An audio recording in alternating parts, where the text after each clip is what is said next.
How's it going, guys? Today we're discussing Doom Patrol episode 12, the Cyborg Patrol. And there's so much to appreciate about this episode, and mainly the last episode, how episode 11 ended with Larry basically saying his farewell to John. And I found that scene to bring out the most emotion out of me. And I just cannot stop thinking about how Doom Patrol gets better and better every episode. Now, to be honest, guys, I was kind of behind on Doom Patrol. But I decided, you know what? Tonight, I'm going to binge watch these 2 episodes. I was only behind 2 episodes, but I was behind. But I watched 2 episodes, and I loved them. I loved episode 11. I love how much emotions it emitted. I especially loved the part when our boy Cliff Steele, the robot man, leaves the watch on the counter for his daughter Clara. That was so amazing. And the topic off was the Larry scene and John. I must say, the chemistry between Larry and John. Larry basically being able to let go now and be more of himself, because I never really thought about it before, but it's amazing that so many years passed and Larry was basically still the same. Anyways, guys, let's get into episode 12, being Cyborg Patrol. Now, obviously, it starts off where episode 11 ends, and now Cyborg's captured by the Bureau of Normalcy.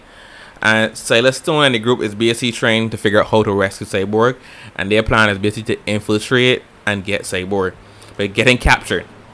Now, I love so much about this episode, especially the Star Wars reference in the elevator by Cliff Steele, where he basically makes the Chewbacca noise. That the Chewbacca noise was funny. It was a nice added touch, and I also like the fact that it seemed at first that they were being ratted out by Silas, but Silas was obviously just playing the part, playing along. But it was a great episode, and it had a joke. It had a joke at a point. I really understand what the joke meant, and I was wondering if the show was serious, because at one point, when the Bureau of Normalcy comes on screen, there's a meeting where the Bureau of Normalcy is being addressed. I'm being told about the Cyborg issue, and then there's this joke about, but do not accept the buts. And I was like, wait, what does he mean? Do not accept the buts. What does that mean?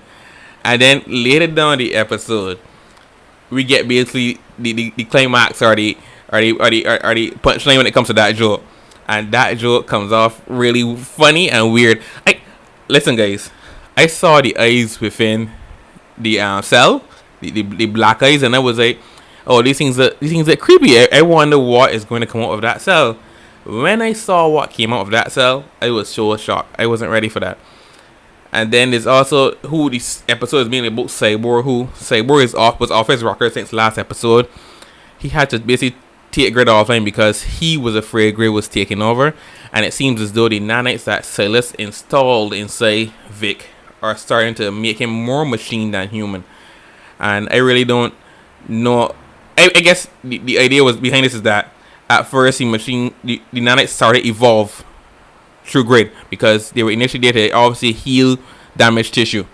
But I was thinking, obviously, if something is made to heal damaged tissue, it can obviously create new tissue, and by creating new tissue, it can create any type of new tissue because obviously it's a nanite. So from the time I heard about the nanites, I realized that something might be going on weird inside it. So all throughout the episode, Mr. Nobody comes out and shows himself to be the orchestrator of the whole plan to get Vic off the rockers and spaz out and basically kill his father. I don't know if his father's dead. I believe he's dead, but I have a feeling he isn't dead. But we'll see in the next episode. I really hope he isn't dead. I really like how Silas basically showed up in this episode, because this episode was merely Silas basically debunking majority of the things said about him.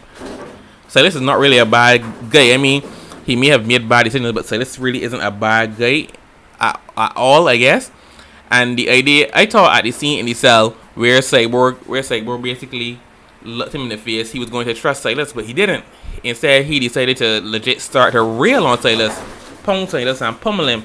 And I was kind of shocked at that scene.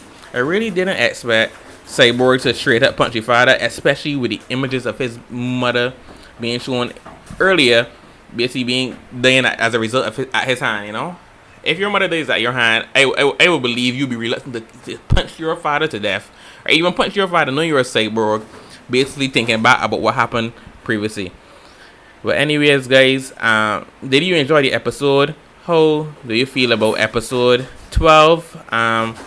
I can't wait to episode 13 because I really want to know what happens to Cyborg, and basically the fact that he's becoming more machine.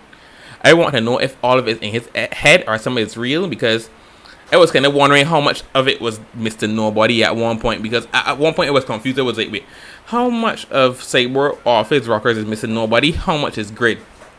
And I am led to believe that Mr. Nobody is controlling it, majority of it from the get-go, because as I said, I told y'all to stay away from me and y'all decided to come. So guys, I hope you enjoyed my breakdown of episode 12. I know I left some things out and didn't talk about everything, like the guy in number 722 in the next who got the perks. But I just tried to compress the view into the important things and things that I believe matter the most, the highlights of the episode, and basically the fact that this was one of the first episodes that the team actually seemed like the Doom Patrol. And it's funny that they came together to basically help Cyborg, and I believe this coming together and this working together.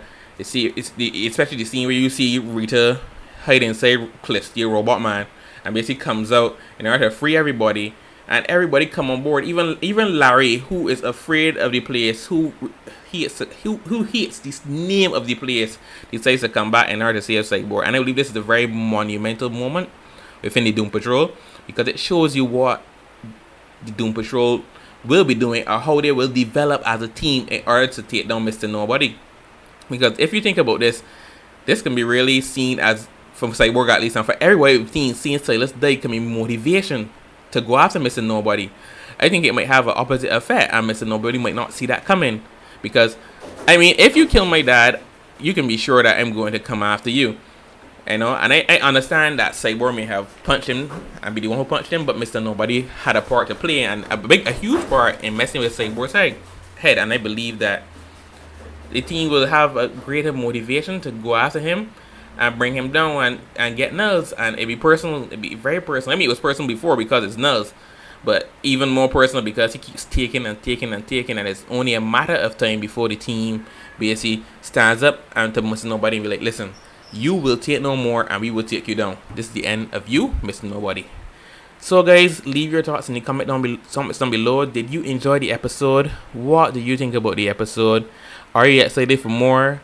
Just like me, do you think Doom Patrol is getting better and better every episode? Because Doom Patrol is indeed amazing, and I cannot wait to see more.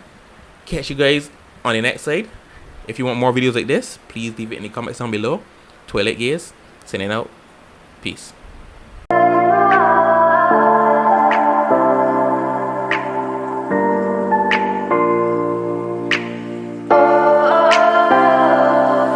We are dreaming in